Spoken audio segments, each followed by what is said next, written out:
안녕하세요. 김보배 행정사입니다. 오늘은 2025년도 청년농업인 영농정착지원사업 시행 지침에 대해 간략한 정보와 가장 중요한 5개년 영농계획서 작성 방법에 대해 설명드리겠습니다.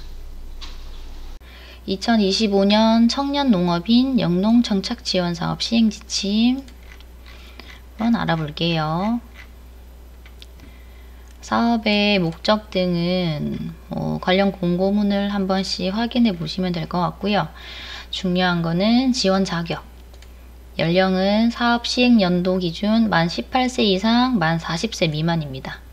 1985년 1월 1일부터 2007년 12월 31일 출생자에 한하고요. 독립경영 예정자나 독립경영 3년차 이하까지 신청 가능합니다. 거주지는 사업을 신청하는 시군광역시에 실제 거주하시는 분이 가능한데, 많이 문의를 주시는 게 주소지를 이전을 시켜놓고 신청을 해야 되는지 이런 부분들을 많이 궁금해 하세요. 네, 신청 이후에 최종 선발이 되시고 이후에 영농정착지원금을 신청하게 되는데, 그 신청일 전 날짜까지만 신청을 한 시군광역시로 주소를 이전해 두면 됩니다. 또 나머지 요건에 대해서는 한번 확인을 해 보시고 요건에 이제 만족하는지 확인을 해 보시면 될 것 같습니다.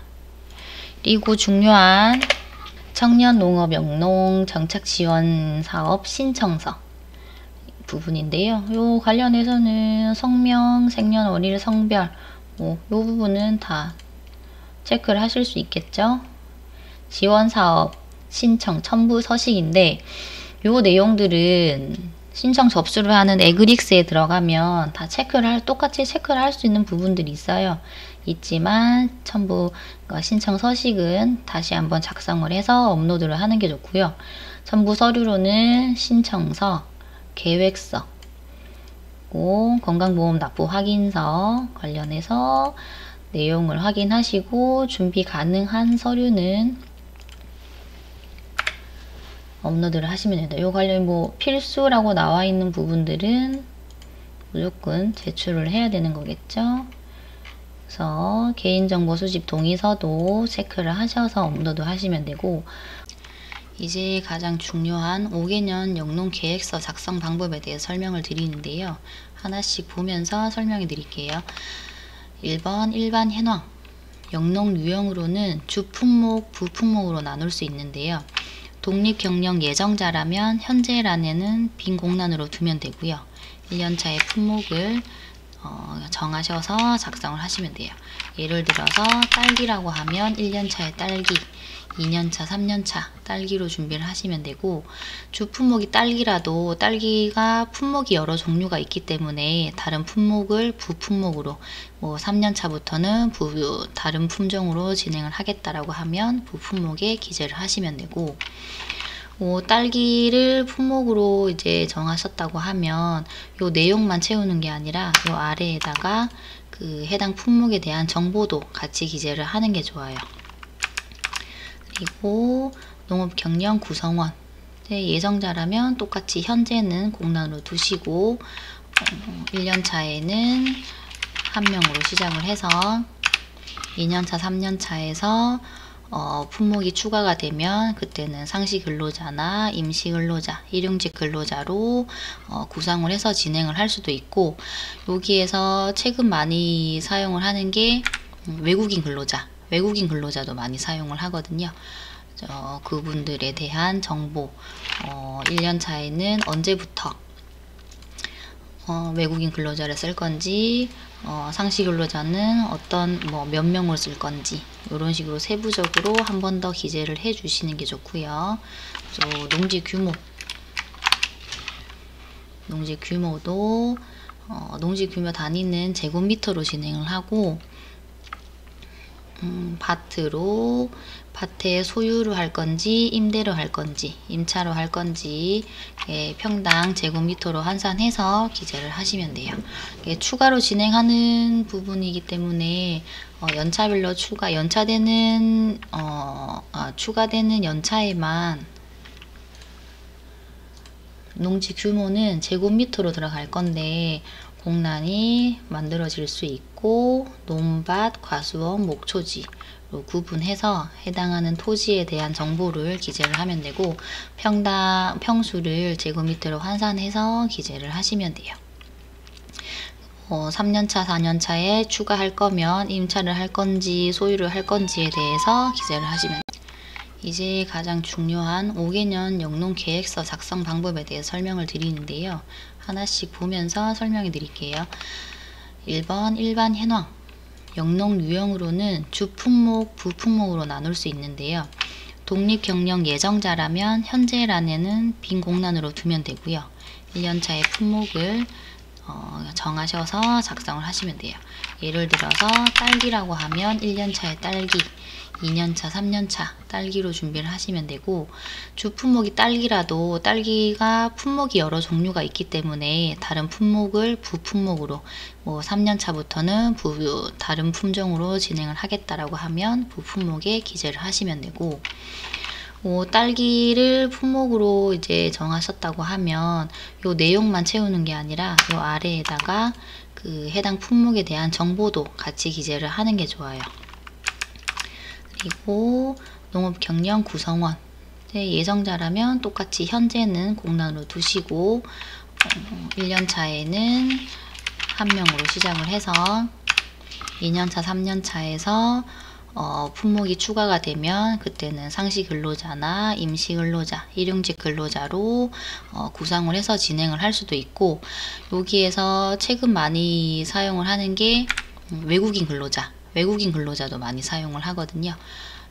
그분들에 대한 정보, 1년차에는 언제부터 외국인 근로자를 쓸 건지, 상시 근로자는 어떤 몇 명을 쓸 건지 이런 식으로 세부적으로 한 번 더 기재를 해 주시는 게 좋고요. 농지 규모도 2번 농지 규모는 제곱미터로 환산해서 기재를 해야 되고요. 논밭, 과수원, 목초지로 구분을 해서 그 평수를 제곱미터로 환산해서 기재를 하시면 돼요. 1년차에 매입이나 임차할 평수를 기재를 하시고 3년차, 4년차, 5년차에 추가로 임대나 매입을 하실 때는 그 평수를 기재를 하시면 되고요.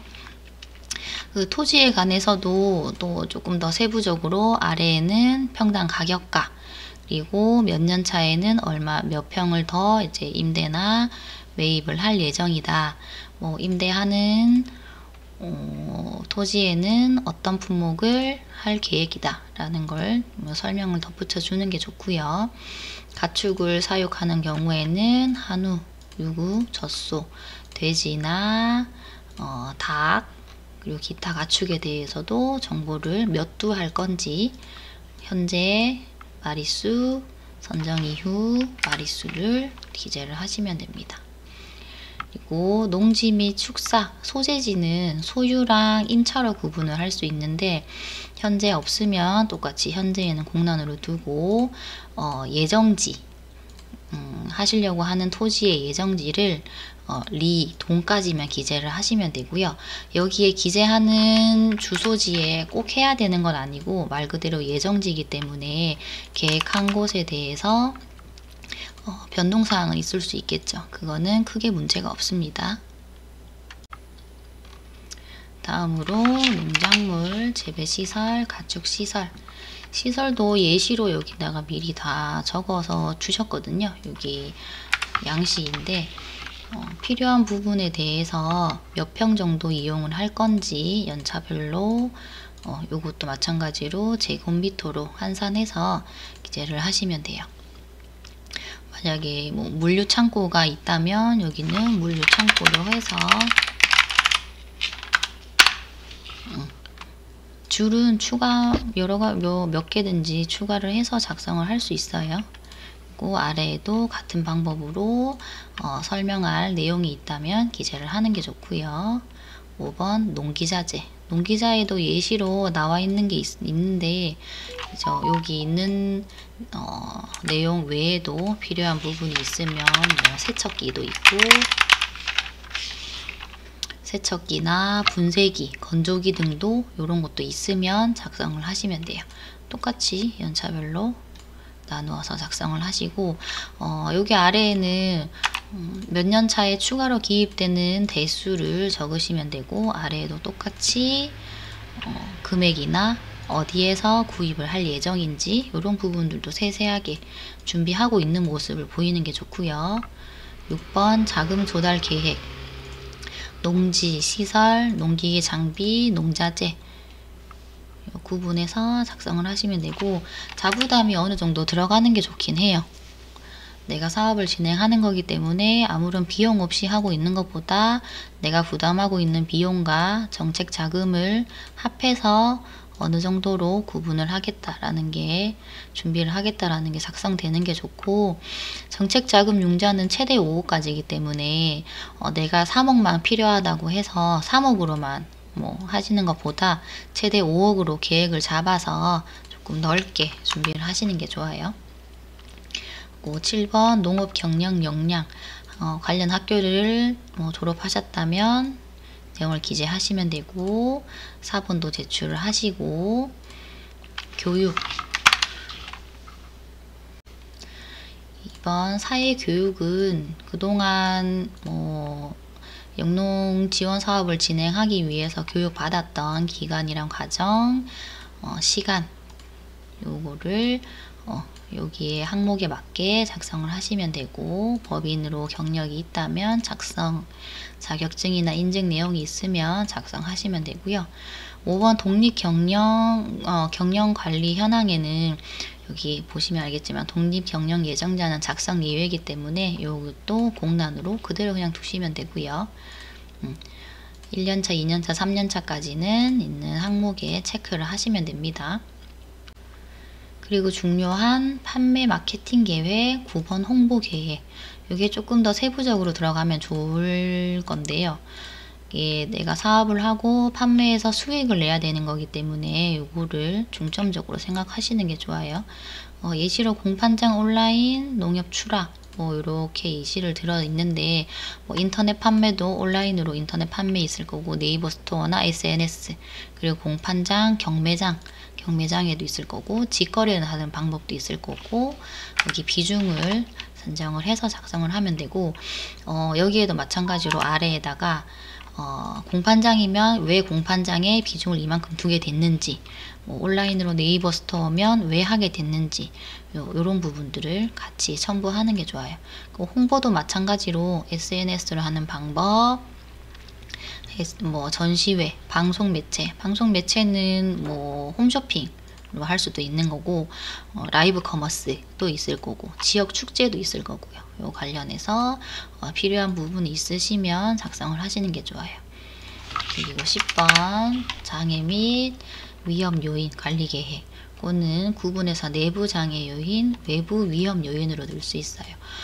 가장 많이 하는 게 경기 침체, 유통시장의 불확실, 병충해, 질병, 이런 부분들을 외부 장애 요인으로 들 수 있을 거고, 내부 장애 요인으로는 경영 지식이 부족하거나 운영비, 자금이 부족하거나 팔로워를 확보하는 데 어려움이 있을 거니까 이런 부분들을 기재를 해도 되고, 요 내용된 작성되는 요인에 맞게 나는 어떻게 대응을 할 것인지에 대한 세부적인 방법과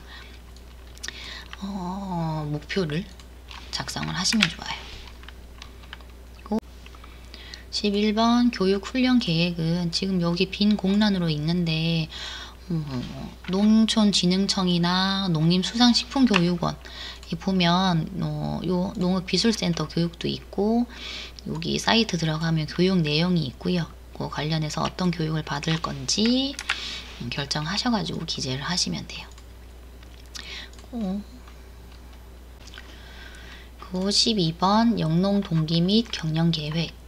이 부분은 영농 동기, 현재 상황, 경영 계획으로 나눠서 구분이 되어 있는데, 요 지금 칸이 너무 작게 되어 있잖아요.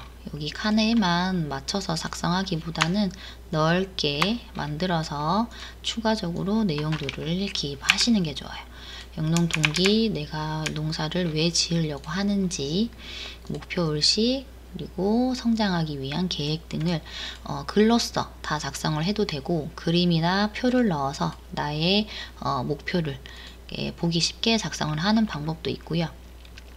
현재 상황은 독립경영 예정자와 독립경영자로 구분이 되어 있는데, 거의 많은 사람들이 예정자로 시작을 하시는 분들이 많기 때문에 이런 부분들을 예시를 보시고 작성을 하시면 돼요. 기술 습득이나 경영 능력에 대해서는 뭐 시장 분석을 좀 하시는 게 좋고, 소비는 어느 정도로 되고 있는지, 그리고 이 영농 기반 마련을 위해서 내가 어떻게 준비를 할 것인지, 그런 부분들을 작성하시면 돼요. 그리고 저희가 가장 중요하게 조금 더 세부적으로 작성을 해드리는 부분이 경영 계획인데, 여기 예시처럼 연차별로 작성을 하는 게 좋아요. 내가 농사를 시작했을 때 1년 차에는 어떤 방식으로 할 건지, 2년 차에는 1년 차까지 농사를 지어봤을 때 부족했던 거, 또 개선해야 되는 부분들을 연차별로 목표를 세워서 준비를 하시는 게 좋고, 자금 조달 계획도 위의 내용에서 자금 조달 계획을 표로 만들어서 작성을 했지만, 조금 더 세부적으로 토지는 몇 평에 평당 가격가, 그리고 기자재는 품목당 가격가, 이렇게 나누어서 작성을 하시는 게 좋아요. 그리고 경영을 위해서 그러니까 홍보 방법에 대해서 위에 표로 작성을 했는데, 경영 다각화 방향에서 그 홍보 방법에 어떤 방식이 좋은지, 앞으로 어떤 판로를 개척할 것인지, 그리고 부족한 부분들을 어떤 교육으로 채워 나갈 것인지, 이런 방법들을 마찬가지로 표나 그림을 넣어가면서 작성을 하시는 게 좋아요. 여기까지 5개년 영농계획서 작성 방법에 대해 설명을 드렸는데요. 5개년 계획서는 작물에 따라 작성하는 방법이 다르고 내용도 달라지기 때문에 제가 설명드린 방법은 참고만 해주시면 되고요.